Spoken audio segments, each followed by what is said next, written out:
Well, hey, how you guys doing? Who do I got in here? I'm going from the top, but I know some people might have left. I'm gonna come back. I came on early. Wombat Dundee, my friend. Hey, Doll, if you're still here. Um, Watcher, if you're here. Chris. Hey, Sharon.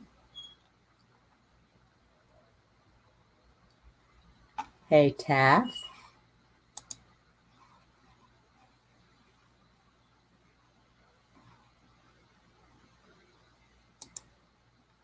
Now it's going to be a little bit before people get in here. Hold on, guys.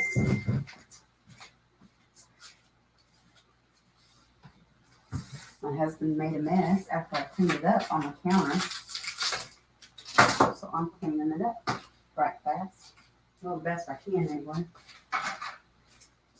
Just so there's not a lot of junk. And Lake, hello.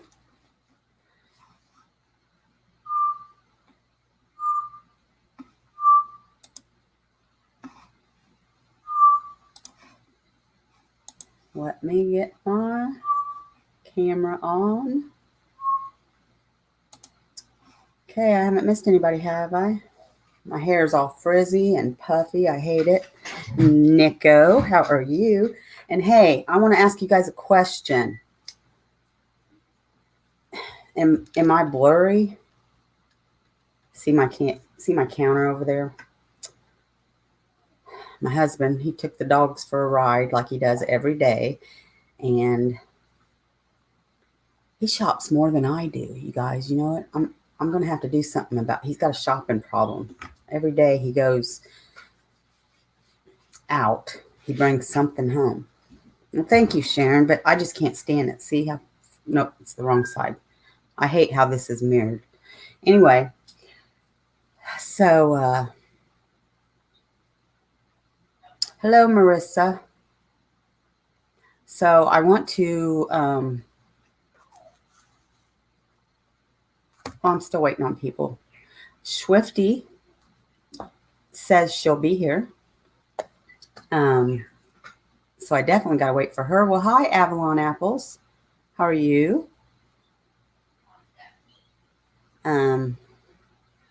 Chris, I'm going to do your case on Thursday. Lindsay Buziak. Is that how you say it? Buziak.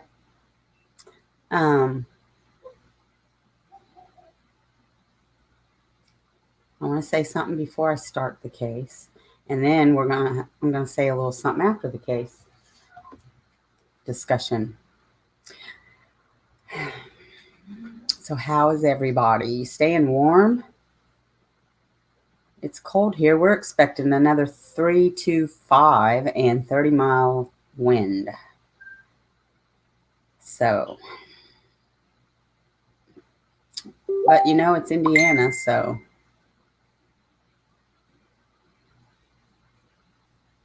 There's Schwifty. I'm going to drop you the link in a minute, Schwifty, okay? I'm going to wait for some people to get in here because I have something to say. Y'all pray for my hubs. He's got a bad tooth. I told him he's going to have to call the dentist, but people are having a hard time getting into the dentist nowadays, you know? Well, I love all you guys. Watcher and Taft saying how they love each other, but they're not telling us they love us. Hey, Jean.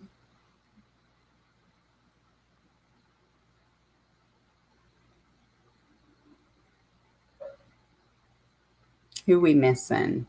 Let's see. Okay, Watcher's here. She said she might be late though, but she's here. Junie's not here, but I know why if she does not come. If Mel doesn't pop up, I know why. So, wait just a little few minutes. A couple more minutes, okay? Taff, I was joking.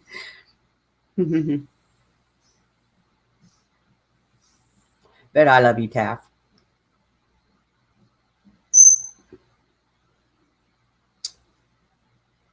So, just want to see if any more show up before I say what I've got to say.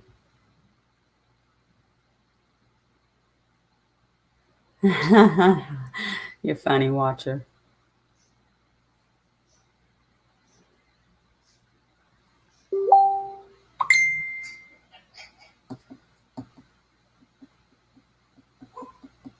I'm gonna turn my phone down. And click my Facebook off. Oh, and I've got to do something too, just in case. Okay. There we go. I don't know, watcher. Don't know. Hey, Wom. Let me see. I want to turn my phone down because I don't want distractions. I shut Facebook off and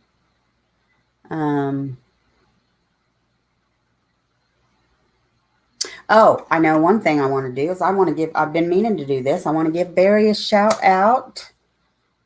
He's back. He always watches because he's on a way different time zone. Hey, Allie.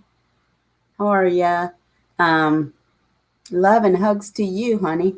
And Barry, when you watch this, I don't know.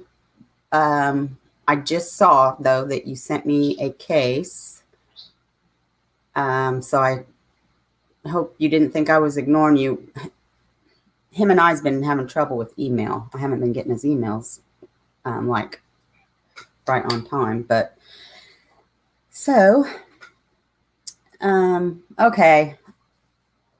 I'm going to say this. Not everybody's in here, but first of all, you know that YouTube can be a very ugly world, right? We all know that. A lot of us left Facebook because Facebook is ugly, but YouTube can be that way too. I have forgiven everybody. I just want it out there. Hi, Doris. I just want it out there. I have forgiven everybody that I've had issues with on YouTube. Hey, Stephanie, how are you? Not saying I trust, everybody, because that's, you can't always do that. I have family that,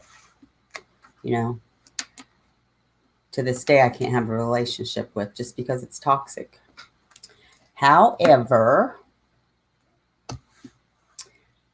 hey, Laughing, I didn't see you come through because I'm jibber jabbing. I'm going to bring Schwifty on panel. Schwifty used to be early riser. Her and I have been talking. We have worked things out. We've Zoomed, we've texted, we've talked. I've even seen her face.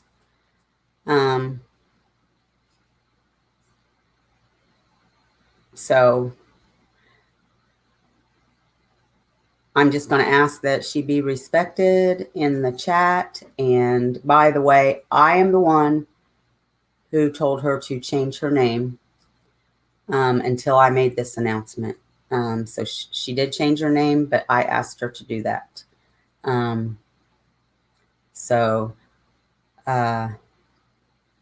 We've had good long talks. She's apologized, and we've worked things out. And here's the thing. And this is how I believe, okay? I'm a Christian. You guys all know that. And yeah, people throw that up in my face all the time. But anyway, besides the point. So I feel like I have to be if I want to be forgiven, I have to forgive. However, that's not the only reason I forgive. I forgive as well because I have the heart to forgive. And also, when you forgive, then you have peace. And I was also told once by somebody, I think when you forgive, it shows what kind of a person you are. So I'm going to drop the link, and Schwifty,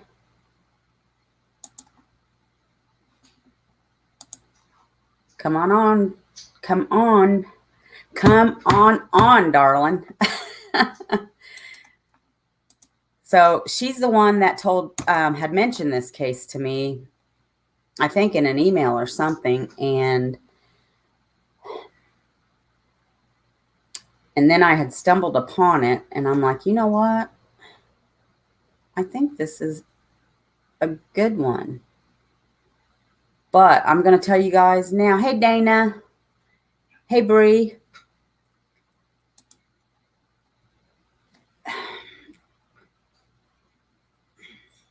I just want to warn you guys, it's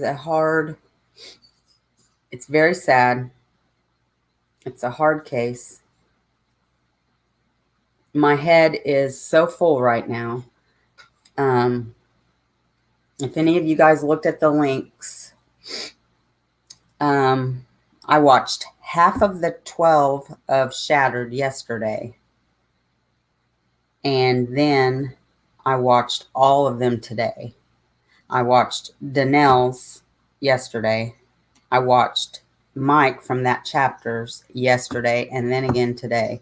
And then I've watched all those others. So my head is like compounded.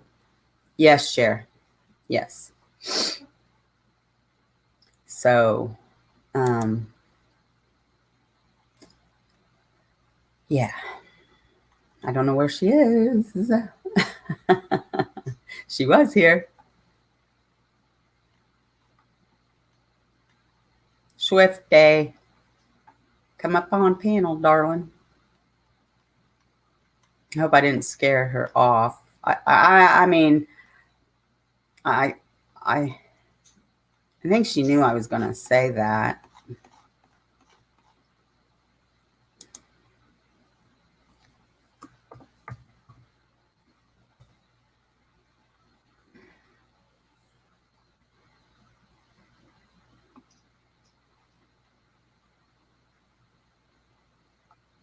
I'm trying to, let's see.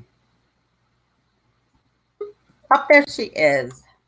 Here she comes. Hey, girl. Hey, can you hear me? Yes, I thought I scared you off.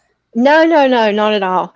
I appreciate, Angie, what you said. I didn't know if I was going to have to get up here and explain myself when I got up here. I appreciate that. That means a lot to me. No, I wanted to, and I just, nope, I wanted to just kind of let everybody know, because I knew as soon as you spoke, they'd know who you were. So I wanted to kind of get it out there. But I know my chat. I know my chat, and I know they are all very loving too.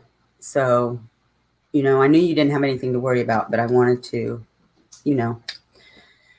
just get it out of the way. So, yeah, I agree. I think they are. They always were with me. And from what I've seen, they always were very respectful. So, where do we begin? I mean, oh my word. Yeah. I mean, it's like, do we just get her past out of the way? Or do we, I mean, yeah, I think it's relevant. It's not her fault that, what happened in the recent past happened, but it's not something that can just be overlooked. It's pretty significant. Right. Yeah. I mean, that's what he tried to use against her So Right. Yep. So yeah, let's so Tanya Skelton was the mother of the 3 boys, Andrew, Alexander, and Tanner. Tanner. But before she ever met John Skelton, and by the way, hi crime, by the way, I was on my video I did, was it Saturday, Sunday? I was saying it wrong. I was saying the Skeleton brothers. I don't know why. I don't know why nobody corrected me. But so before her Tanya and John even met, she got herself in some trouble. She was convicted, of having sex with a 14-year-old, and she admits that. She's told just about, everybody. The reporters. I mean, she doesn't try to hide it, and I mean, she couldn't, I guess, even if she wanted to. But she was very open with John about it. When they just started talking before they even dated, he knew this. So, yeah. So we can. I just thought we'd get that out of the way. So, Yeah. oh yeah, and I wanted to tell the chat. You guys can talk in the chat if you want. But if you'll be so kind to wait to ask questions until we're done, that just will help me stay focused, because you know how hard it is anyway. Thank you in advance. I Okay. think that just a quick thought that I had when I was watching and listening to the podcast. And by the way, I didn't realize that the Shattered podcast was 13 episodes. I thought it was just going to be a couple episodes, and I had to binge it. Like, I've literally been listening to it all day. But he said he was okay with it, and they ended up getting married. And that first year that they were married, she found out she was pregnant. And so initially he said that he was okay with it, but I think that that would be something that would probably, it would eat at him. You know what I mean? Like, it would, there is cause for questioning her judgment. I think she explained that she was really going through a tough time, and had a lot of stress on her, whatever. But there clearly was a lapse in judgment there on her part. And initially he didn't say it was a problem, but after starting to have kids and them being all boys, I would think that that would just be something in the back of his mind that he probably wouldn't actually be able to get over, if I put myself in his shoes. Oh no, I can't hear you. What happened? I'm muted. I'm sorry. Okay. Okay. And it could be. It could have been, but he never let it be known. He didn't, and he ultimately used it as a weapon. Mm-hmm. He did, but that doesn't mean that it didn't weigh on him. Do you know what I mean? Like, their relationship seemed to be, having a baby a year after you get married, and then having a baby every 2 years after that, that's 3 small children back to back. Yeah.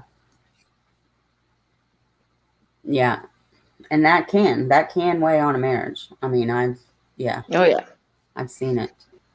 And they talk about stress. That alone is stressful, but I think they were having financial problems. There were some issues, I know, with him not working, and playing video games all the time, and smoking cigarettes, and for 12 hours at a time. So there was a lot of stress. I think they filed bankruptcy too, right? I'm not sure. I think they had filed bankruptcy.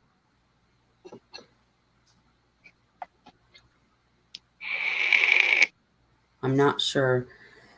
But I know that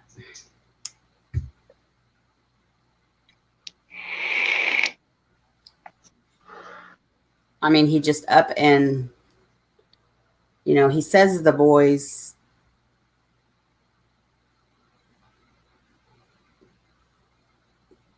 told her, well, before he said that, though, he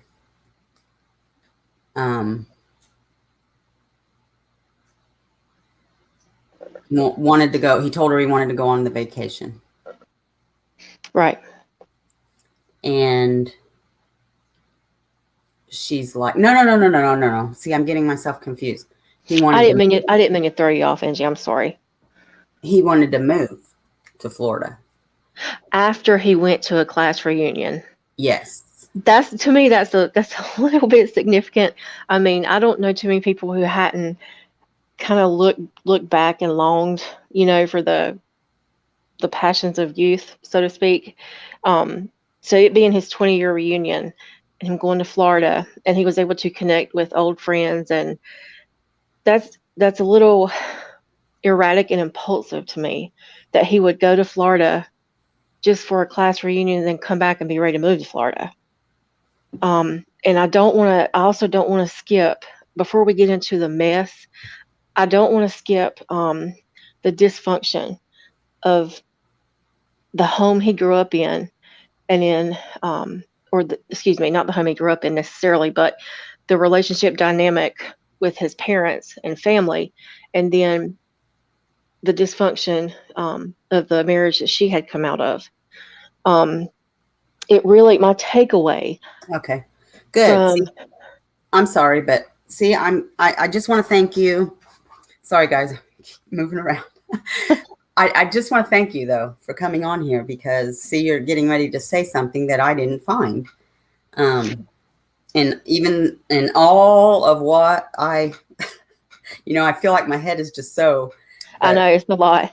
So, my takeaway from that was, and I think Tanya even mentions it in an episode, one of the later episodes, which, by the way, I didn't catch the last 3, but she said something about it, and I was glad she did, because I caught that too.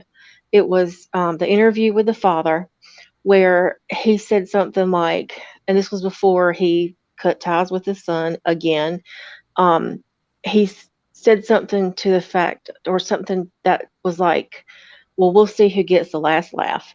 And this was when he was defending his son and saying that everything was okay, the boys are fine, there's nothing to worry about. But he says, we'll see who gets the last laugh.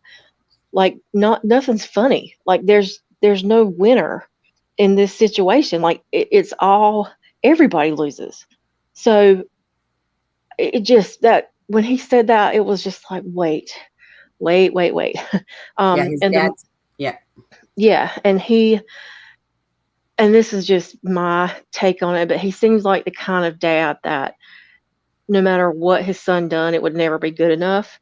And he seemed like he was more than willing to just cut ties with people and just completely cut them off. And, somewhere in there, I knew in the first couple, podcasts I listened to, or the first YouTube videos, there has to be a narcissist in here somewhere, because there's too many things. And the more I kept listening, I was thinking, okay, there may be more than one.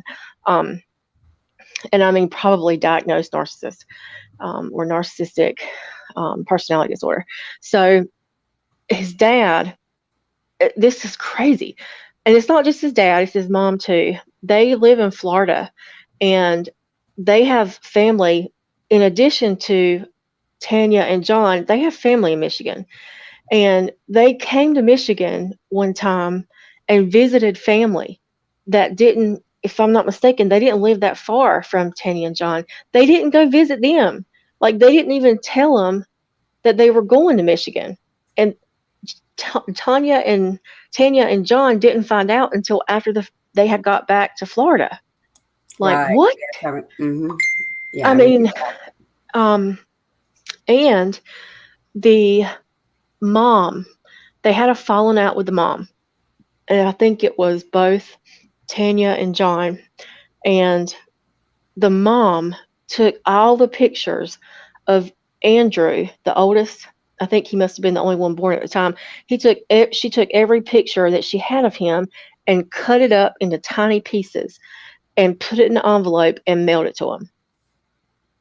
What in the world?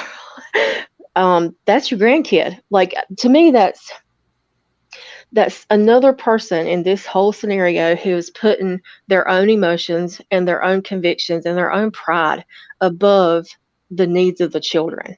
It's like the children are forgotten somewhere in all this. It comes down to a battle of wills and, pride and ego and stuff. So I wanted to point that out because I think it's significant in this whole relationship. And I know when things went down, it seems like they went down fast, but I will be willing to bet there were a lot of issues that were there before this stuff happened. I think that she probably threatened a lot to take the kids and he'd never see them again, which she was willing to do. And what they jumped into almost overnight was what's called a high conflict divorce. And they cost a lot of money, a lot of feelings get hurt. Nobody suffers more than the kids. And in those situations, it's dangerous. High conflict divorces are dangerous. And for some reason, they can't love the children more than they hate their spouse. And I don't understand that. But yeah, I'm sorry. Okay, go ahead. No, you're right. And I was just going to say that it's really, I mean, we'll get into it further, once we get into the mess. And his parents, his mother surprised me a lot. Yes. She's a lot she did. But so, okay, so Yeah. she went, or no, he went to Florida. Or no, he asked her to move to Florida, and she said they would think about it. And this was after the reunion. And when he had came back from the reunion, he had talked about Hillary from Yes. an old classmate. But she'd said, well, like, whoa, wait, we need to talk about this, it's, the kids are in school. We got, this and that. We've got a home, blah, blah, blah. And so on, the dates get, listen difficult. to different podcasts. Yeah, I hear different dates. But so anyways, she takes them to school, drops them off. Then she gets a phone call, and the school's like, Tanya, John just came and signed the kids out saying you're going on vacation with the kids. So. And that's when it hit the fan. Yeah, panic sets in. Well, he hadn't left yet. Thank God. And, they both, he's already contacted a lawyer. She calls the police chief. Now, wait a minute. He contacted the lawyer, but he did not pay the retainer fee. Right. But then she went to the same attorney and paid the retainer fee. So now that attorney couldn't represent him because she had paid. And they mentioned there's 200 attorneys. Yes, there's 200 attorneys in that city. How do they choose that one? To me, it wouldn't be that difficult because you're going to ask around and find out who the best divorce attorney is. I'm sure she probably already knew who it was based on, friendships or whatever that divorced. I mean, I know in this town, I don't know if we have 200, but I know who the best one is. You know what I mean? Just, I just know, everybody knows. So, yeah. Well, let me, not to get off subject, but Lafayette's a huge city. Okay. And, same thing happened with my brother and sister-in-law. Oh, wow. I said, you need to get this guy. Yeah. And he did. And she had, same thing happen, but he got him before she did because he got down there and paid the retainer fee. Yep. So just because, you ask around or, or somebody knows who the best one is for, divorce and custody. Right. But so then he's firing mad. And because, was it her sister that had her friend had the two oldest boys were outside playing in the front yard, and the Yeah, little so boy, he started crying, and the friend picked him up. He got the phone call, and that's when he again flew into a rage, a full-blown rage. And he grabbed the two and Yeah. took off. Hi, Kubi. Hi, Mel. Hey, Mel. Welcome, guys. I'm sorry if I've missed anybody else. It's hard for me to pay attention to the chat when and Watcher said y'all got it. So thank you. Yeah, so he took off with the two oldest, and he did go to Florida. But he was served with, Well, she had to leave. They had to go to court. They had to go to court though down there. Yeah, she had to go to Florida and get an attorney there for that state, and then I think they went before a judge, and the judge called the judge from Michigan to find out what was going on. And then I think the final outcome of that was they had to go back to Michigan and take care of business, do that, take care of that first. And also that that's the first thing that his attorney, he had already gotten an attorney also, but that was the first thing that his attorney said to her attorney and to her was this charge that she had from 1998 about the sex offense, and she was a registered sex offender and blah, blah, blah. So that was the first thing. And her attorney said to him and his attorney, but you knew that before you married her, and it's never been an issue, and now all of a sudden it's an issue, which is, to me, I don't know if you guys have ever heard this, but that's like textbook. And it's sad that when people get divorced, there's a parent that doesn't want the other parent to have custody at all, and they'll throw that on the table. And it's sad because it actually does happen sometimes. And so it takes away the validity of those accusations when it really is happening. And, when there's people just throwing that out there because they think that throwing it out there and damaging that person's reputation or cutting them out of their kids' lives does more damage than it does good. You know what I mean? Like they're not thinking about the children first. Right. And, because he said that the boys came to him and said, "Mommy is sexing me." That word, do you think that maybe he heard the word sexting, like SEXTING, like text messaging? You know what I'm talking about? Like that word. John or the kids? I don't know. I just, that word, if the kid did say it, why that word like that? Like, how old was the kid that said it to him? I don't remember which one they said it to him, but he just said, I thought he said, "My boys came to me and said, Mommy's sexing me." No, my word. So I thought he was claiming all of them did. But in my personal opinion, I don't believe that. I don't either. She did it. But I think by the time we are done here, we are going to have all kinds of conclusions. So she got them back, but then he asked her, "Can we work on the marriage?" She says, "Yes, just to keep peace." But they didn't live together. Right.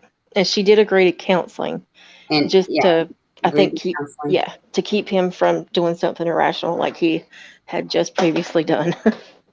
And she let him, she did everything that would look favorable to the judge.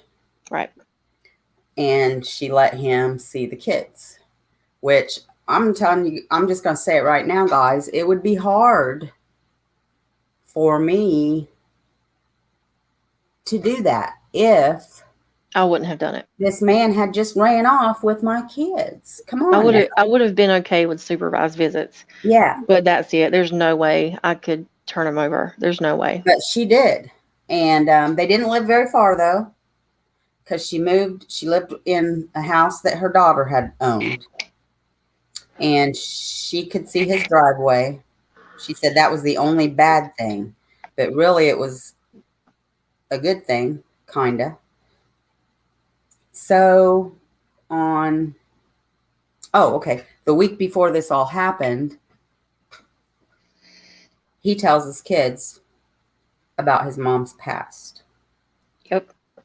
Which should, in my opinion, they were too young to be told that, right? You know, I'm sure she had plans of telling them eventually. I mean, I mean, I can't say whether or not, but I'm sure she probably did. I know myself as a mother, I would tell my children when they got old enough to understand. Yeah. You know, I mean, my son knows everything and anything about me. They would be late teens. I mean, that's some heavy, heavy stuff to have to carry on your shoulders about your mom. You know, like that's too heavy for a little 9-year-old, a 7-year-old, and a 5-year-old. That's out. It was very inappropriate, and it would cause me to question his judgment. I mean, I would have called my attorney over that.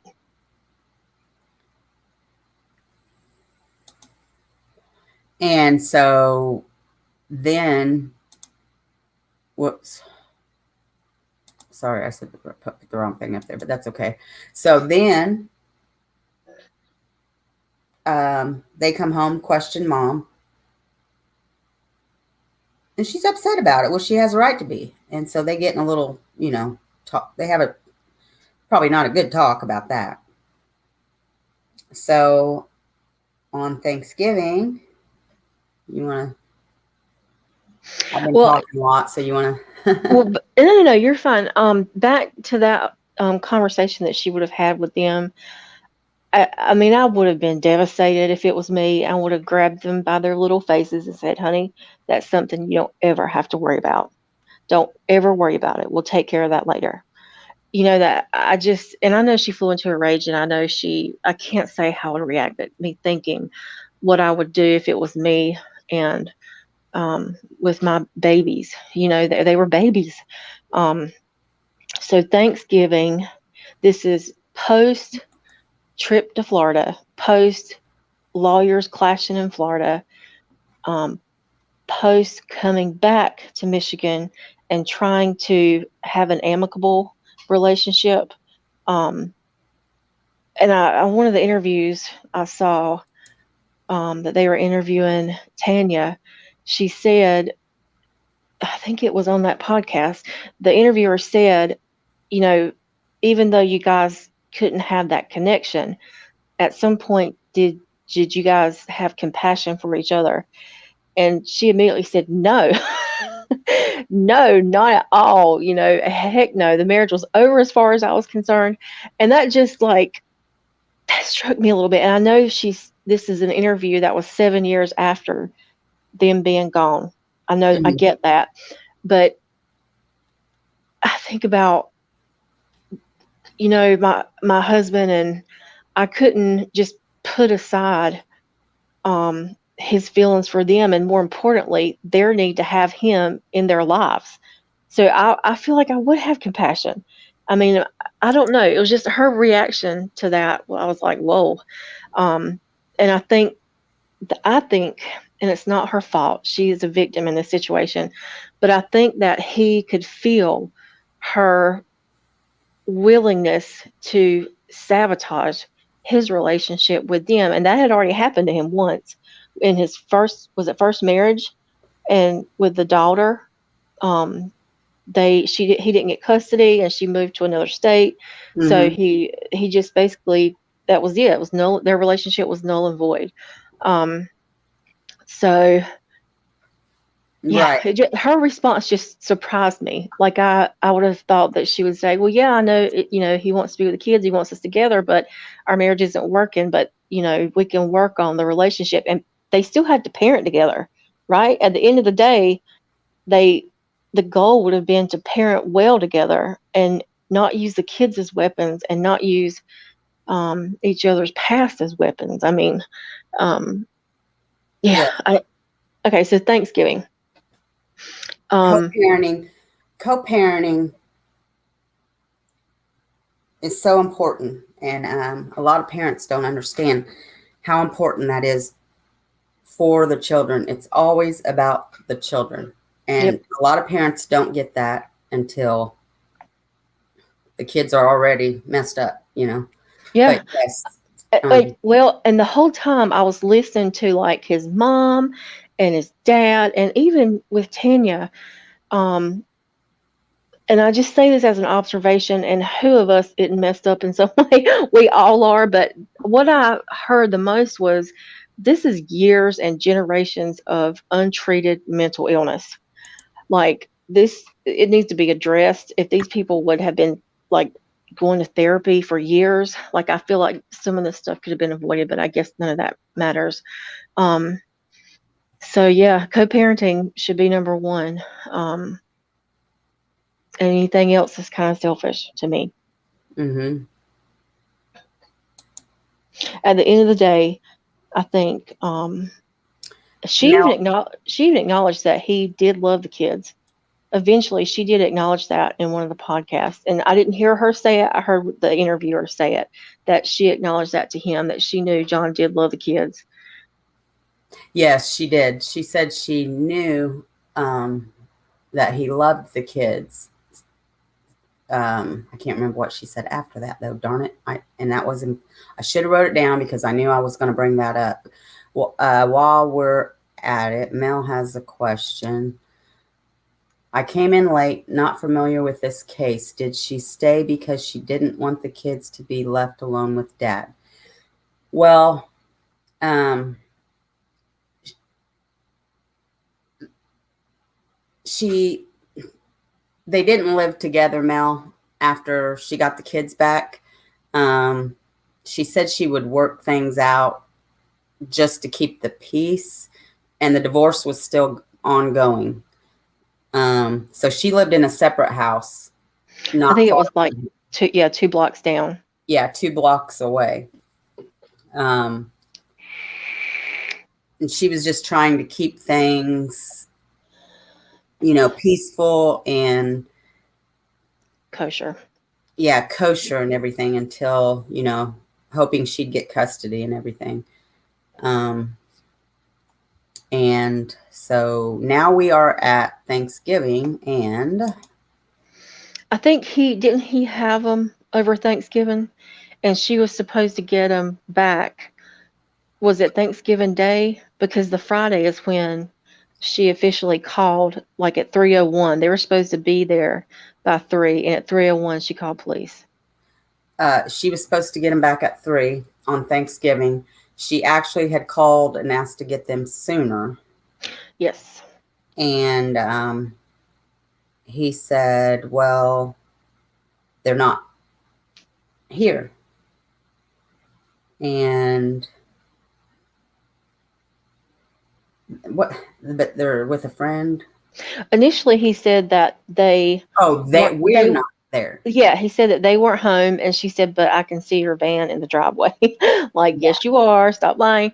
And he said, "Oh, well, we had a friend come and pick us up, and they took us to their house for Thanksgiving." And then it switched again, and he said, "Well, I've lied to you. I've been lying about it because I've been here doing some work, and I let the kids go with them and spend the night." And then there was something about, he said he broke his foot or something. Like he told her he was doing some repair work on the house and that he was going to have to go to the hospital because he had broke his foot.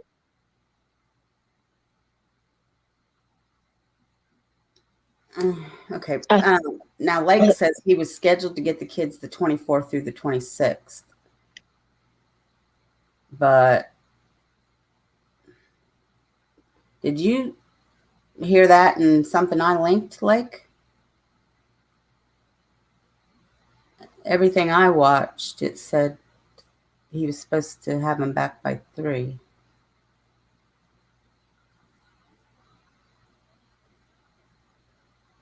Oh, well, I never saw that. I don't remember seeing it either, but it could have been. That's true, Marissa. Multiple changes in story, because I like the dates changed several times from, but also what you said, Schwifty, is now see, I heard also. Sorry, guys, my sinuses. That he told them he tried to kill himself. He did, but that was later. Like I can't remember. So at 3:01, she calls the police, and Mm-hmm. something happened where she was able to speak to a nurse friend of hers, and because technically they were still legally married, like she must have been listed as his contact person, close contact. So the nurse was able to let her know why he was there, and he was there because he said he tried to commit suicide, and he said that he tried to hang himself and he fell and broke his leg or something like that, broke his foot.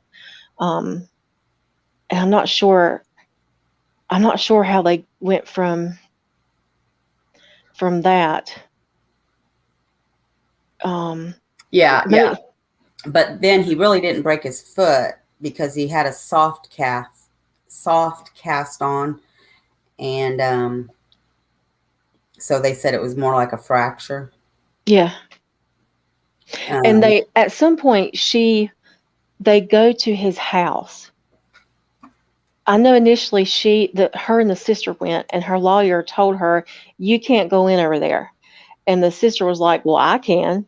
So they tried to get in, but he had something blocking the door. And so that was the first time she tried to go to see if the boys were in there. And then they went back a second time after police had gone in, and he had clearly had, Destroyed. Yeah. yes, a fit of rage, and broke things that were hers. And I don't necessarily know that it was things that were important to her. It must have been because she brought up the gallon size, like probably a mason jar, which are hard to come by. um, and she brought up the curio cabinet or something, a corner cabinet that he destroyed. And I think that, yes, it was a fit of rage, but I think Well, this guy, well, I think he had some abandonment issues because, his parents are just willing to cut their own kid out of their lives. They're willing to just, end it. And so to have, I think he probably felt betrayed, in the worst way, um, with her trying to keep the kids from him, or her having control legally of all the custody and all that. And I think that he flew into a fit of rage, and that's why he busted and broke everything, because he saw that she weren't playing. She showed up in Florida with an attorney. She hunted him down. Yeah. yeah. Well, Marissa, they said somehow they could tell that he really didn't try to kill himself. I don't know how, but that's what they said. Um, and now, Lake says, Dannelle Hallan YouTube channel said John was to get kids. Well, daggone, I don't know. I watched that. I guess it's just so much, I absorbed so much. But Tanya called around noon. Yeah, okay. Thank you, Lake. Um, but yeah, watcher to the Timothy Pitson case, because I saw Incog. Maybe that's where no, I came up, I saw it on YouTube, but I do remember when I watched Incog, she said that too, watcher. So then he says, because they couldn't find the kids anywhere. And I mean, am I going too far ahead, or I don't think so. I don't remember hearing am I on top? where I don't remember. I can't. There, you're right. There's so many important details about this, that there's so many, but I don't remember. I don't remember what they said. What caused the police to get involved to the point that they went inside his home. Like I don't remember hearing about that. I just remember hearing that while he was in the hospital saying he had tried to commit suicide, that they went in his home. Like I don't know where they went from 0 to 100. I just know that one of the detectives sat down with her and said, "This is probably the last time you and I are going to have a one-on-one meeting, because tomorrow morning there will be FBI here. There will be people from Washington D.C. They're calling they're calling in everybody." And so he was saying to her, "This is going to blow up. It's going to get crazy. So this is the last time we're going to be able to sit down together." Um, so I think the flags got raised pretty quickly. Yeah. And he tells them that, first he gives a name, Joanne Taylor. Yep. And they could never confirm or find her, that she doesn't exist. But he says he gave the kids to her, and she was taking them, And raising them. Yeah. They were going to be raised on a family farm. And Didn't he also create, I think that. But he also gave another Joanne Taylor, a guy named Virgil. And But didn't he create a fake Facebook account under Joanne Taylor, and he sent Tanya a friend request, and supposedly they met in a group like for moms, and that's where they ran across each other. But supposedly she says that he created that there never was a Joanne Taylor. And I have not heard law enforcement comment on that, because they would be able to tell, right, through the forensics of the computers, and cell phones and all that. And it was 2010, so it was pretty advanced. Technology was advanced at that point. I would think that they would have been able to pull all those records and see whether or not he actually started that account or not. Because if he did, then that's premeditated murder. I mean, depending on how far back it was done, or it could potentially be premeditated murder. Yeah. And while they found the searches, they did. And like Blake said, they got a search warrant to retrieve the electronics. And of course, he claimed the Amish. I don't know how much later it was that he threw the Amish. He said underground sanctuary. Oh, yeah. For so long. And then he said they were the Amish. And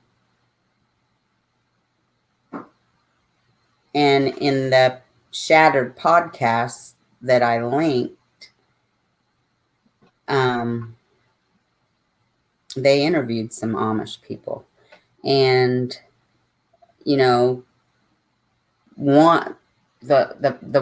first ones they interviewed at the bakery, before the dad came in and cut him off. Boy, did he cut him off fast. Because they don't like filming or anything. And the German Baptists, we don't have, a lot of people call them Amish around here in my area. They're actually, we don't have Amish here. We have German Baptist. But they live like the Amish, the old order do. I don't know how many of them live like the Amish. I mean, that deep, but they don't like any of that either. But before he cut her off, or cut them off, at first she said, yeah, we probably would. But then they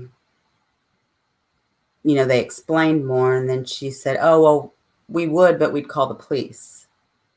And then they said that, well, we would definitely know it. We would know it. We would, and they get around. Yeah, they get the paper. Like, they don't watch TV, they don't listen to the radio, but they do get the paper, and they were aware of the Skelton brothers.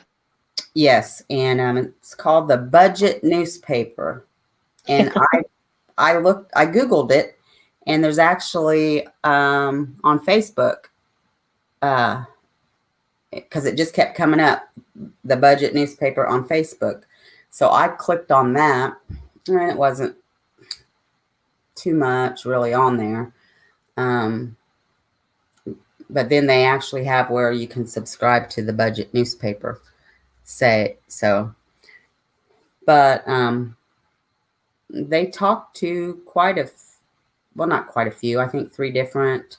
One actually let them in their house, which I was shocked. Yeah. Like, hey, you want to come in my house? My mom will let you in show you the house and everything.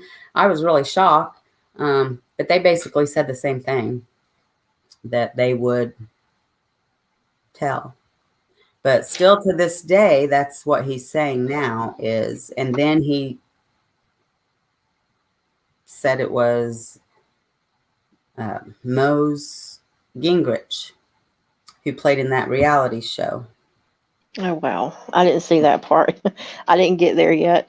It was interesting to me is that he, if it was an organization or if it was an Amish family, wouldn't he have had to establish some kind of relationship and even proof that there was abuse going on? Like these, I can't see anybody just taking in a family based on him having one conversation with them. I don't even know if these groups exist. I mean, I'm thinking, okay, that would be phone records, right? There would be records. Like he would have to have been planning this for a while. Yeah. And have established talking to these people. Or,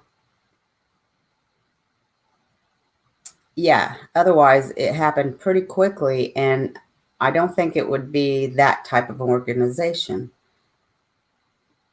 It would have been some chumped up, Yeah.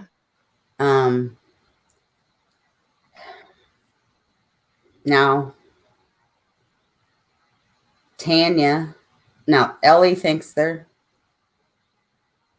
think he's gone. But they're hoping, that there's a chance that he's still alive. Let's see what Laughing Hawk, let me see here.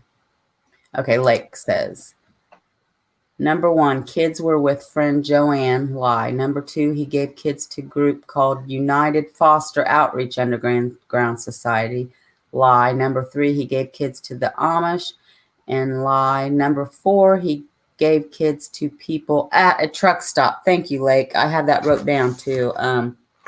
JD's truck stop in Niles, Michigan. And then Laughing Hawk. Okay, Watcher says those underground places are hardcore. Laughing Hawk says, to be fair, there are definitely underground organizations like Faye Yeager and the Children of the Underground who take children and hide them from abusers.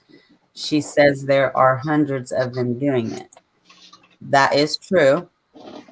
I'm going to have to dig into that because I've heard, heard it mentioned before, but I've never really digged in to see if it was legitimate, if there really were, people who do that kind of thing.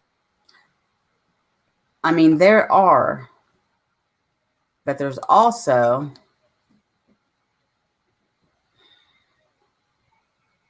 bad underground organizations. So that's what I'm saying. Yeah. How deep did he look into these people if he did do this? Now, the thing is his phone pinged on Friday, Black Friday, showing that he went to Holiday City and back. And was it too? The story that he told the reporter that, well, it wasn't me. I'd left my phone in my van, and the people that were staying at my house, which is Joanne, the family, and they took my. Was this the 2 hours that was unaccounted for? Yeah. Okay. Yeah. But that doesn't make sense, because if they were there that whole time, where was their vehicle? Why didn't Tanya see it? Right. Because they drove off with the kids. His story, not mine. I can tell you what, and I am not a private investigator or a detective, but what made me wonder was there's 3 boys, and if he did, if the outcome is as awful as I think a lot of people think, what in 2 hours, what could he have done that would keep anybody from finding them? They've looked everywhere, and they've, driven to a point to where it would be time. They've gone everywhere that would, as far as he could drive and make it back in 2 hours, and they've just combed over everything. And I know there's a lot of, I think, farmland, like they talked about cornfields and things like that, but there are farmers that are farming on cornfields. You know what I mean? They would recognize, little bodies, or, you know, corn that had been dug up and then put back in. Like, they notice things like that, and it's not like it wasn't all over the paper and the news. It was. And it just, that's one thing that I could not figure out. Like, what could he have done in that 2 hours with three little boys? That's what I am trying to figure out too, because they have searched every. I mean, somebody says that. I can't remember if it was. It was. They went into some store there in Montmorency, and she said she used to live across the street from them, and she said they've searched every inch of, you know, this town, and then they searched everywhere where he drove to in, Holiday City, and they've searched the ponds, they've searched, I don't know. I mean, that's where I'm. And I mean, I know if he did kill them, he's not going to admit to it, because he knows he's going to get more time. Right. I mean, he's going to spend the rest of his life in prison. So I know he's not going to come out and admit to that. And Did you see also, what did his dad say? his dad The last cut? life. And that Yeah. reminds me of Mel, the Nakota Kelly case. I mean, it really does, because it's like revenge on the mom. So that's where I'm torn at. Did he really murder them? Because where are they if he did? But if he did hand them off to somebody, where are they too? Because if he handed them off to somebody of good faith, they surely know now. The police have cleared her. What he told them was happening isn't. Wouldn't they come forward now and say, okay, this, Yeah. So now his parents, they fully believe 100% that their grandchildren are fine. Well, I don't remember. 2025 is his release date, guys. At least that's what I heard in the podcast, 2025. The dad has cut him off again. Initially, it was everybody else's fault. The son hadn't done anything wrong, which seemed to be a pattern in John's life. But the dad went back that last time and said that he felt like John wasn't telling everything, that he didn't believe that he had done it, but he believed that he wasn't telling everything, and that he would have no more contact with him until he told everything. And then after that, the mom and the sister went back and I can't remember their reason for saying that they weren't going to have anything to do with him anymore either. Um, but it was a reason, and that again was a cord clipped um, from very important people in his life. And he does seem to be a perpetual victim, or a habitual victim. I don't know what the word is, but it's always everybody else's fault. Yeah, he's a narcissist. He's very smart. Yeah. Tanya said that. Um, Did you and see he the is, guy? because see, Mo Gingrich, he was on a reality TV show called Underground Railroad, not Underground Organization, and he really does do that. Mo does. He helps the Amish, uh,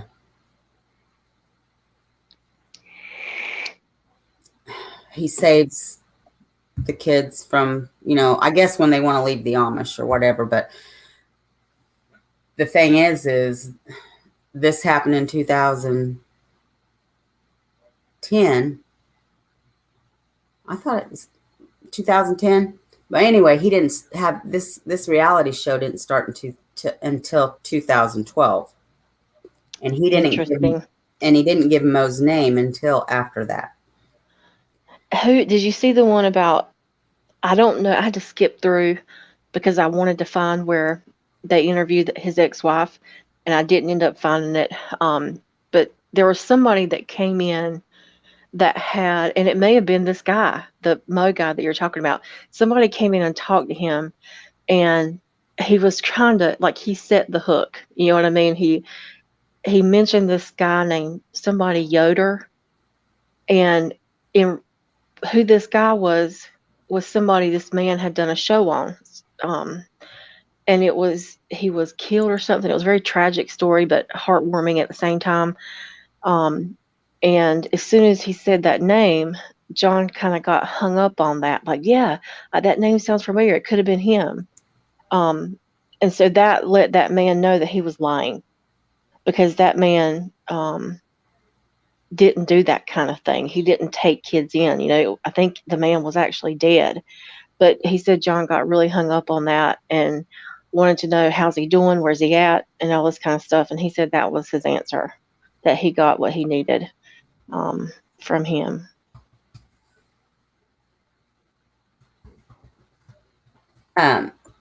Yes, hold on just one second. Hey, Incog, I am so sorry. I did not know Watcher sent this case to you. Elizabeth. She's outed her name. We can say it now, right? I know, man. I'll out mine. Her name got outed. That's Greeno's fault, man. I'm Sarah.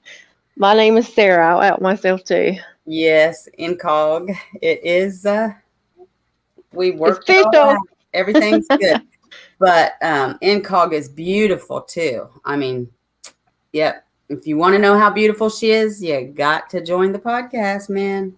I had a feeling she was very beautiful. She is.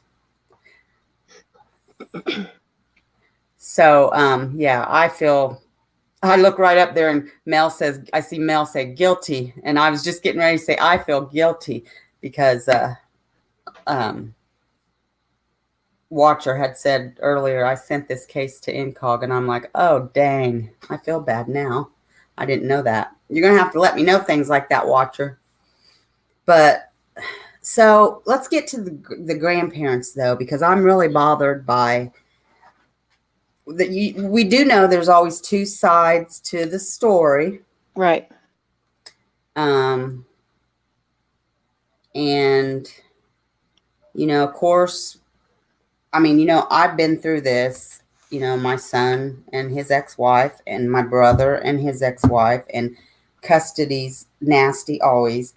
So the grandparents say, well, the mother mostly, we didn't hear a lot from the dad, except for he said that he was at his shop one day. Somebody comes up to him from behind and says, don't turn around, but your grandsons are safe. Yeah. And he said, thank you. And he didn't turn around. Didn't he? Somebody I read in the comments on one of those where he didn't. When he initially said it, he said, "Don't." They said, "Don't turn around. Your sons are safe." And then he switched it to grandsons. I don't know how true that is, so I'm not gonna base anything on that. But if he did hear that, I believe that he believes it. I just don't know if it actually happened or not. I believe he believes it. That's all I'm going to say. Yeah. But then the mother, the grandmother, John's mother, says that she was playing games with him. This is when they were supposed to be working out the. I got to get back on StreamYard. YouTube is so slow. I mean, I look like I'm in slow motion, but she says that Tanya was playing games with John. She would like tease him with the kids, not let him have them. She'd call him over for sex and just play games with them. Then she wouldn't let him have the kids. She'd use the kids as, toys or whatever and all that. And I'm like, okay, just by experience, I'm like, okay. And maybe that did happen, I was going to say it may be accurate. It may be. That doesn't justify what he done, but she may have done that a few times. And if I'd be willing to bet that he'd say she was domineering, and it sounds to me like they've demonized her. Yeah. Right? But it does not. Yeah. In no way, shape, or form does that give him the right to do what he did. Right. Now, And she may be overbearing. She may be controlling. But at the end of the day, no, you just don't do that. You know what I mean? Right. But it kind of sounds like she had to be the adult some of the time, because she said that he lost his job. She was struggling. And they did all file he would bank. care about was he made sure he had his cigarettes and his beer. Yeah. He didn't care about anything else. But again, there's always two sides to the story. But now, the thing that gets me the most and bothers me is where the mother, she's just so nonchalant, and she's just so, she says she is upset with him for doing it the way he did it. But she understands, and she's just 100% sure they're safe. And then, you're talking about John's mom. Yes. To be clear. And then they said, well, do you ever question, though, why, they haven't tried to contact, or why they wouldn't try to contact by, phone or internet? Or she goes, I have thought about that. And then I said to myself, do you ever wonder that they might be happy? Maybe they're happier where they're at than they were before. And I just, being a grandma, I just thought that's the silliest thing. Yeah, Mel, she has to be, because here's the thing about most kids.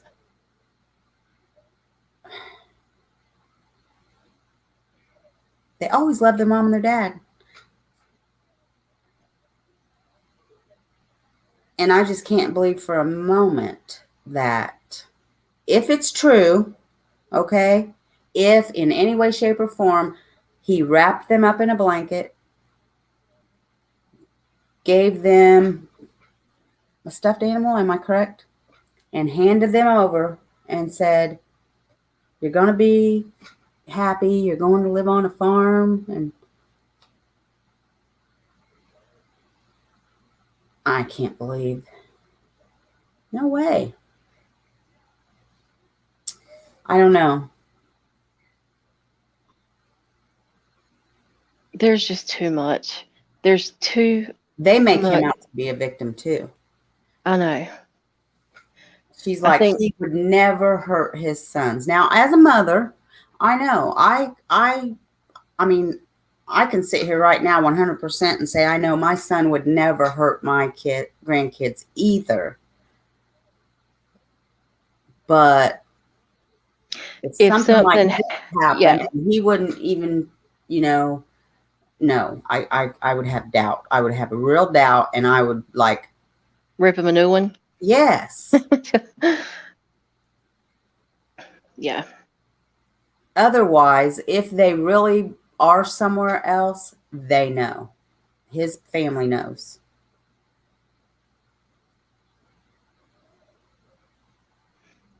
I don't think they know. I think he Yes, is he did, Dee. He did, smart Dee. enough to not tell him. Wait a minute. What about no, okay, we'll bring that up later. It's okay. No, it's not, Mel. It's not. I agree. It is not the boy's mom's fault. And the police in this case are extremely, extremely invested. I mean, still, and emotionally invested. The first chief, I mean, he is still. I mean, he's retired now, but he is still. And the new one. I mean, they're very invested in this case, emotionally invested as well. What Berlin brought up, I was actually going to bring that up. The two things that he looked up on his computer the night before was can rat poisoning kill, and then how to break somebody's neck or something Mm-hmm. like that.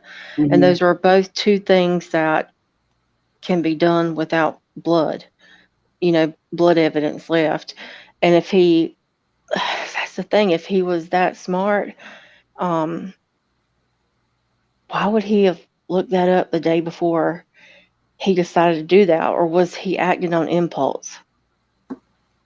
And I think he was acting on impulse.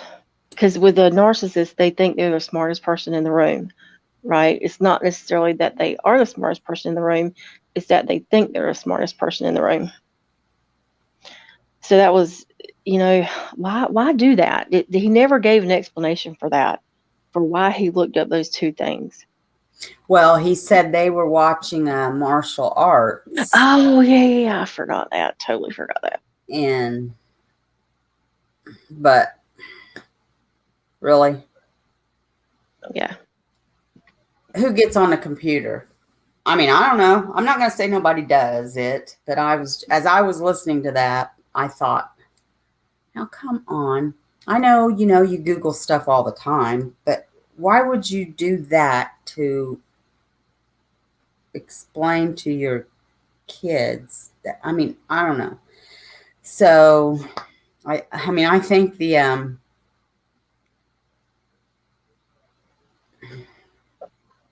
don't know. Oh, Marissa wanted to know about a lie detector test, and I don't know that I heard anything about that. I thought about that too.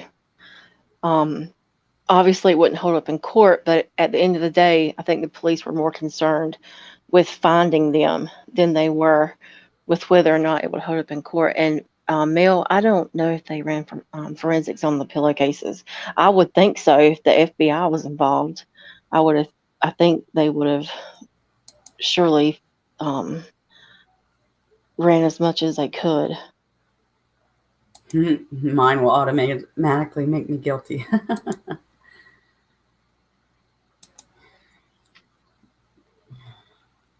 I mean, I'm just gonna. admit right now I'm torn. I mean, I don't want to believe that they're gone, for one. And I know they've looked everywhere. So if they are gone, where? I think they're gone.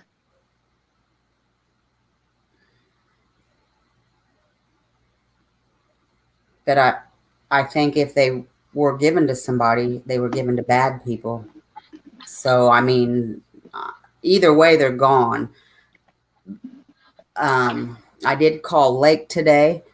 I hadn't talked to her for quite a while. So I'm like, I'm going to call my girl today. And we talked a little bit, and she said, well, you almost want to hope they're in heaven where nothing, where they are safe and nothing bad is happening to them. And I said, yeah. Because I think if there's any chance he gave them to anybody, I don't think they were good people. And I don't think they could be, anything good could be. So. I think he done it. I don't know. I don't know how he got away with it, but I think that there's just too much floundering. He's changed the story so many times, and yeah, I can think of 1,000 excuses for why he would need to do that if he was trying to keep them safe with whoever they are. But when we got 20 bulletin points here of, okay, what about this? And if I find myself thinking, oh, I guess he could have done that here. No, like it just adds up. You know what I mean? It's just not. No, he done it. Marissa says, if they were passed to other people, don't you think they would be able to speak out by now? They would be older, and you'd think they would have access. Right, Marissa. And then somebody asked about,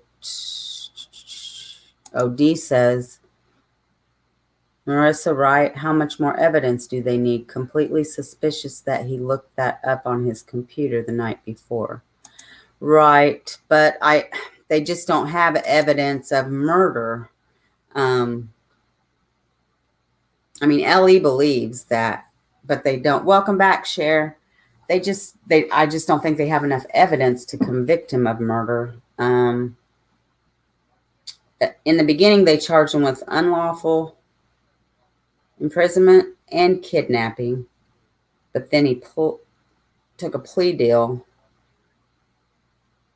for the unlawful imprisonment, which got him 10 to 15 years. And I know he was up for parole and he got denied. Watcher, maybe that's what you saw, maybe where he was up for parole, but he was denied his parole. So hopefully he stays there till 2025. I heard that was his release date, but I hate those plea deals. I do in some cases like this. But it's constitutional right. I know it is frustrating, Dee. It is very frustrating. I know one of the detectives that's currently on the case is trying to keep open lines of communication with him, that he on a regular basis goes and talks to him, just to keep those lines of communication open. Did you read that, or? I'm sorry. Hold on just a second. I'm typing. Okay. Well, I'll just say it real quick. I could have swore I saw where he was denied parole. But okay, Watcher, I'll check. But hopefully he stays there till 2025. That's our hope. And hopefully they can get him to mess up. But he's smart because that Mo came to talk to him, or Mo's, and they could tell that he was like shocked and but he did not budge a bit. He played it off. He was smooth and slick. Is that Was Yeah. that the comment? Yeah. So it was the Mo guy that came in and gave him that somebody Yoder's name. And he kind of perked up and was like, "Oh, yeah, that sounds familiar." But the guy pitched that to him, and it wasn't right. It was a complete lie that that guy was actually dead. But John took that and ran with it. Hold on a minute. I gotta get Chris's comment here. Chris, you're wondering if he's innocent from the start. He can't be innocent, Chris. He's admitted to giving the kids to somebody. He's the last person to see them. He did something with those kids. He's either, sadly, I hate to even let it come out of my mouth, killed them, or he can't be innocent, Chris. He cannot be innocent. He can't be innocent.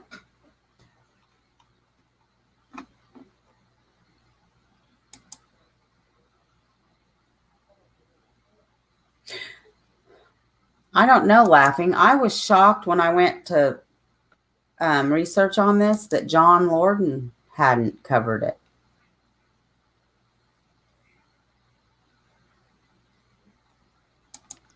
Yeah, me too, Mel. Me too. I'll be shocked. I don't think that they will. I hope they don't. Yeah, just slick crime.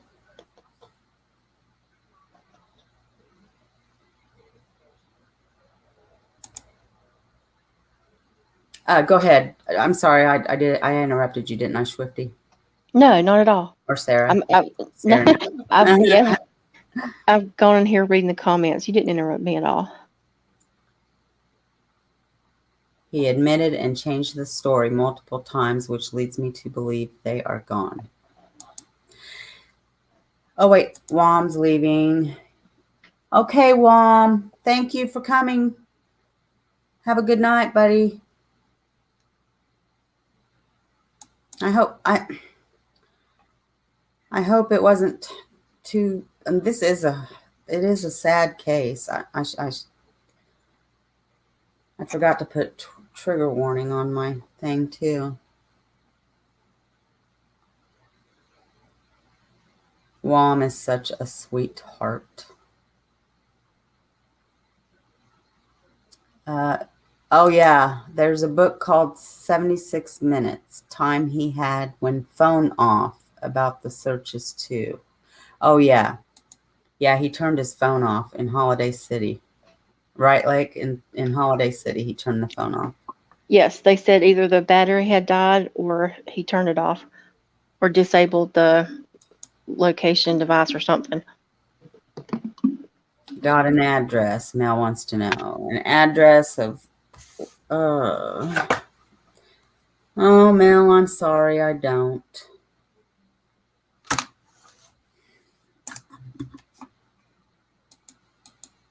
Crime will check that out. She's a bookworm. I don't like to read books. I don't know why. I wish I had time now. I miss that. I usually end up listening to them on Audible. Well, I think everybody's conclusion is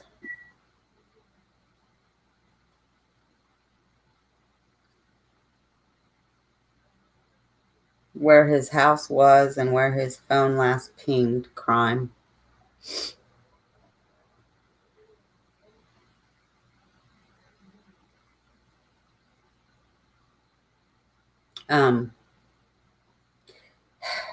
I mean, I think you guys are probably right. And yeah, it's true. If they're in heaven, then that's the best place for them. But it's hard to accept. It is, and especially for the mom. You always are hopeful, and you hope that you can see your children again. Did you see where she had said that sometime after the initial shock and mayhem, of everything, that she had went and checked herself in somewhere just to unplug and get away from everything.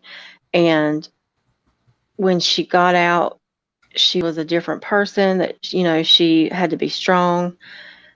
And from that point forward, um, she had to be happy. She had to, um, she had, I think, two other kids or something. And I don't know. I just, when I heard her say that or watched her say that, I thought I would not have, like, I don't even know if I would have checked out if I had gone in. I mean, I could not even imagine them being missing and not having any answers at all, or the answers that you have Right. being, I mean, I couldn't, yeah.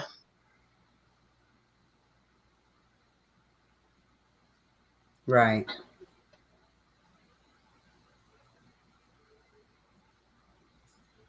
Yeah.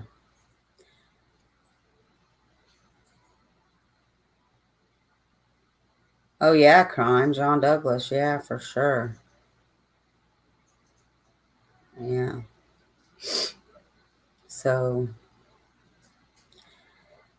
well, thank you, Sarah. I think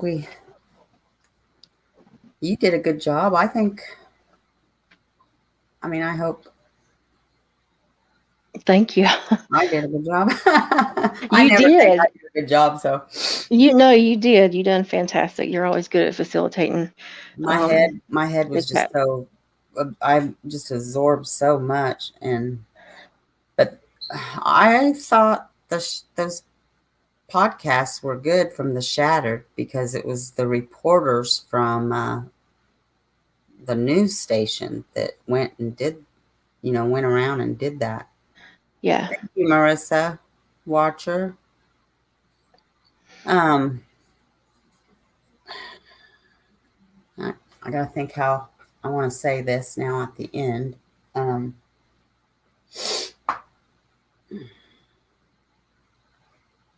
I wanted to say something. Oh, first of all, I can't remember if I said it last time or not, but I was wrong on the dates for the HLN. Make sure you mark your calendars or set your DVRs, but it's Sunday and Monday, the 14th and the 15th. I thought it was the 13th and the 14th, but wait, I'm wrong again. It's the 14th and the 15th, Sunday and Monday. Thank you, Nico. Thank you, Nick. And then let's see. Uh,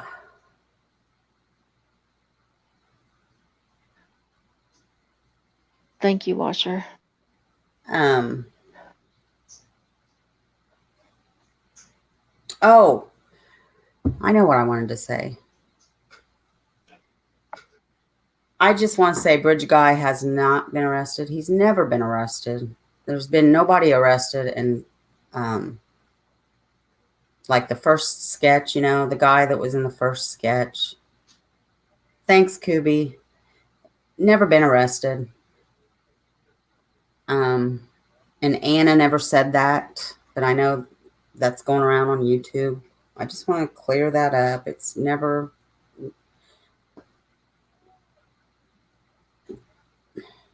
Thank you, Cher. And that has nothing to do with the second sketch, but I know that's going around on YouTube, but that's just not true. Yes, like, absolutely.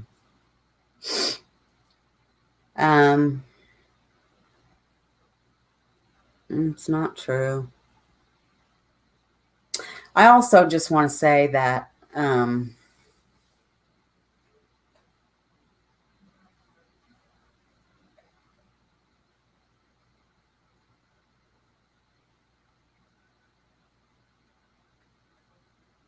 well, I just want to say, I mean, I know I don't have to apologize, but I am sorry for those of you that are or have been getting treated like crap by some YouTubers or a YouTuber.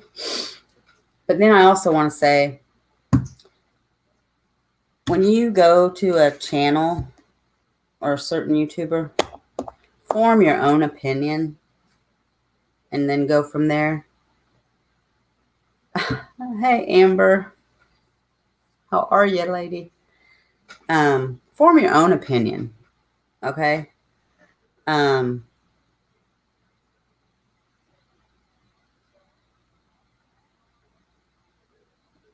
that's what I do. I mean, if I don't like a channel, I don't watch it, but it's because I don't like it. So just try that, you know. Um,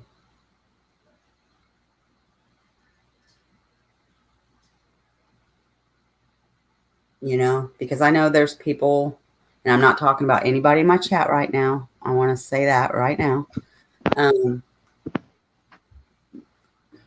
But I know there's people that don't like certain people, and you know,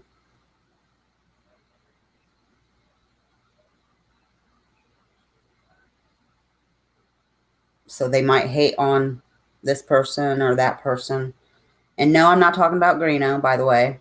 Just clear that up. I'm actually talking about several different channels. Okay, I'm talking about a few anyway. And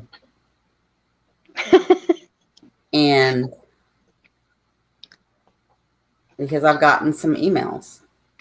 Why me? I don't know. Because I'm local, I don't know.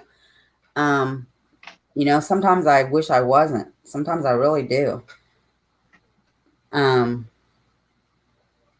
But it's like, just don't go off of others' people, Amen.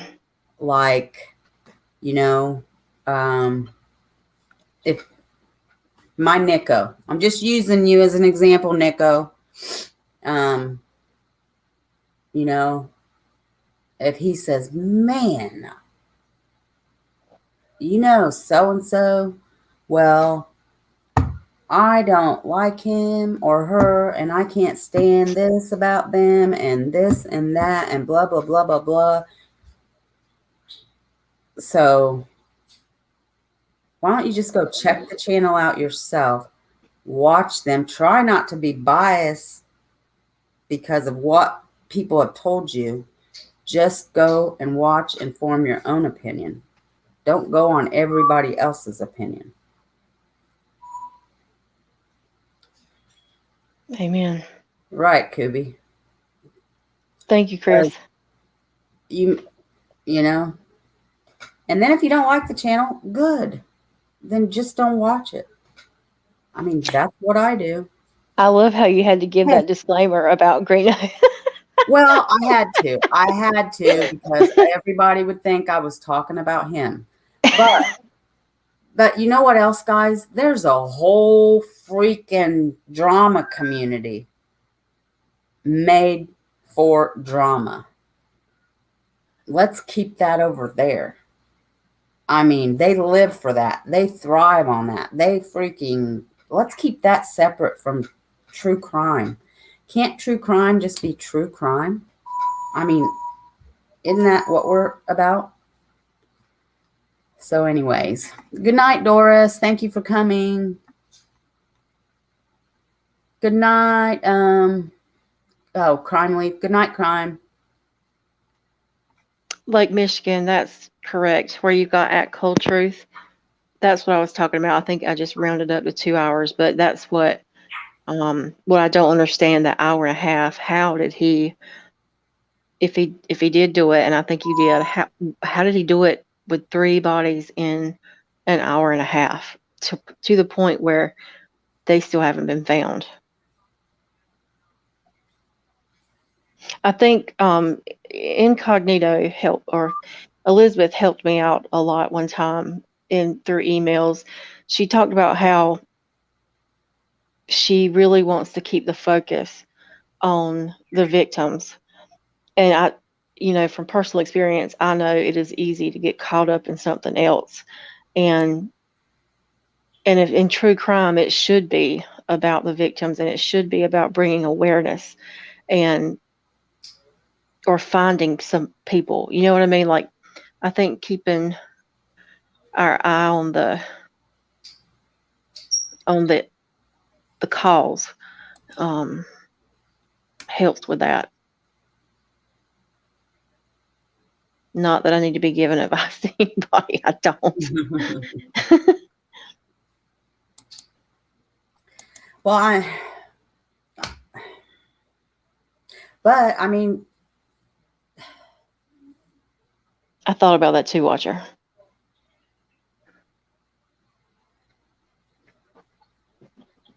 I don't know, man. Yeah, it's just crazy. I mean, you know, and we're at the same spot the police are.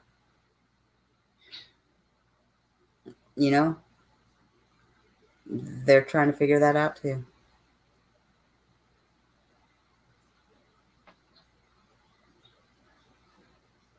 There's been a lot of, I have no idea what you're talking about as far as channels and drama. But I have noticed, and I think you and I discussed it a little bit, new channels have popped up. And I wonder if that's because of the anniversary date coming up. If that's why so many new ones have popped up. Yeah.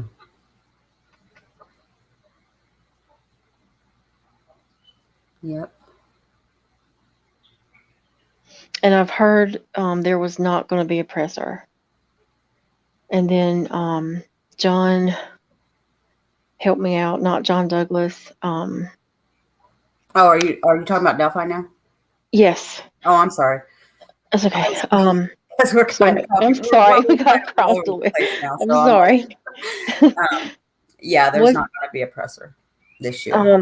John, the profiler, John, help me out, y'all. John, I cannot remember his last name. Kelly? Yes. He kind of alluded to that there might be one, but I think that he was just maybe speculating. And that was just a couple days ago, maybe. Yeah. But I think he was just being hopeful. Yeah. ISP put out there's not going to be one. And then I talked to Tobe on something unrelated, and then he brought it up to me. There's not going to be a presser. Chris, how can he? Okay. Oh, I wish he'd come on panel. Why don't you think he's not guilty, Chris? Why do you think he's not guilty? I'm sorry, I can't talk tonight. I think that I could put up a legit argument for why he wouldn't be. I really do. I think that I could. So I get it if Chris feels that way. I get it. But when you put everything together and compile it on one sheet with bullet points, for me, if I was on a jury, I'd say guilty. Bodies or no bodies, I would say guilty. Yeah, I mean, I don't know. I don't understand how he couldn't be. I mean, he was the last known person to have him. He lied to her about several things. I mean, the police too, lie after lie after lie after lie.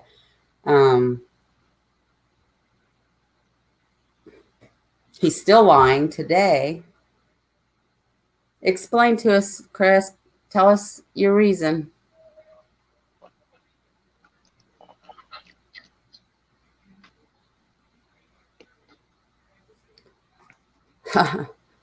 Imagine if he got out of prison and the boys turned up. I would freak out. I would too. I literally would.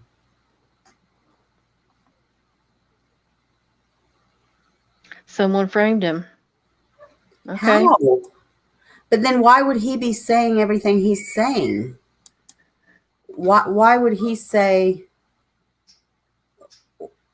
Why wouldn't he say that? I mean, my goodness, if somebody did something with my kids, then that's what I would say. I wouldn't give all this line of crap.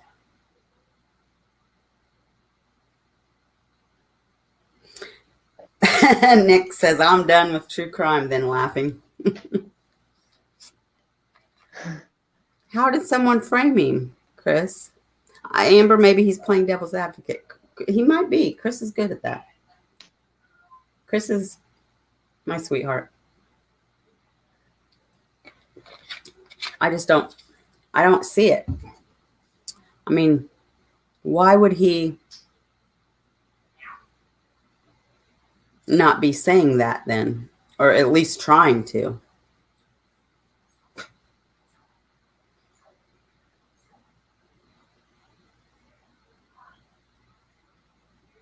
Right? That's another good point.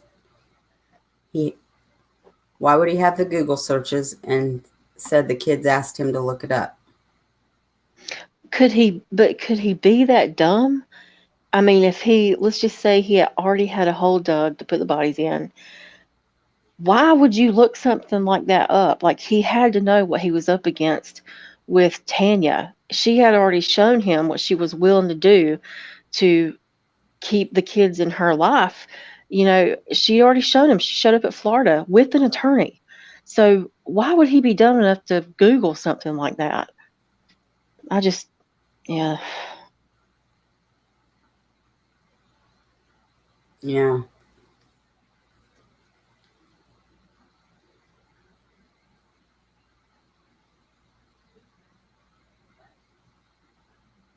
Angie, I'm going to run. That's okay, hon. I'm getting ready to sign off too. Okay. Thank you so much for seeing redeemable qualities in me. There are some, I swear. And thank you for seeing my struggle and recognizing it and forgiveness. Thank you. And I will see everybody soon or chat with everybody soon enough. Okay. Well, thank you so much for coming on. Thank you. Bye-bye. Bye-bye. Okay, guys. So, okay. Well, I think I'm going to agree with you guys. Probably. I'm still torn. But I think I'm going to sign off. I hope we did a good job for you guys. And I want to thank you guys so much for coming. And let's see. Thursday, Chris, I'm going to try to do a... Yes. Don't everybody leave yet. I want to do a poll. Watcher wants me to do a poll. Thank you, laughing. Yes, I do, Kubi. It's an African gray.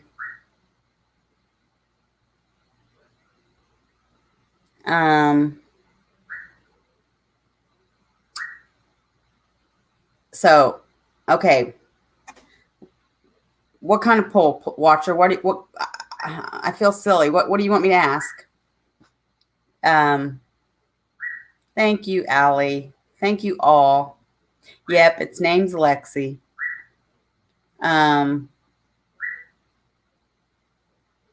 Like if, okay. Because innocent or guilty? Okay. A 1 if you think he's innocent. A 2 if you think he's guilty. And then a 3 if you think they're in heaven. A 4 if you think they're with an organization.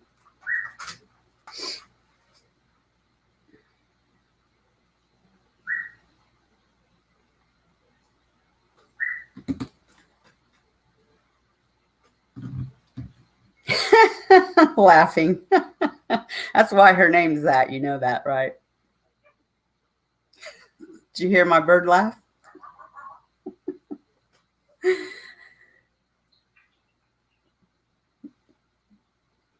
Good night, Sharon. Love you, doll. Okay. I'm still torn, guys. I mean, I think 2 definitely guilty, but I think 3, but I'm still, I don't know. No, you're not, Watcher. I thank you guys all for being here tonight. Thank you for your support. You guys have a great night. And I hope to see you in other chats before Thursday. Thursday, I'm doing Chris's case. Lindsay Buziak. I hope I said that right.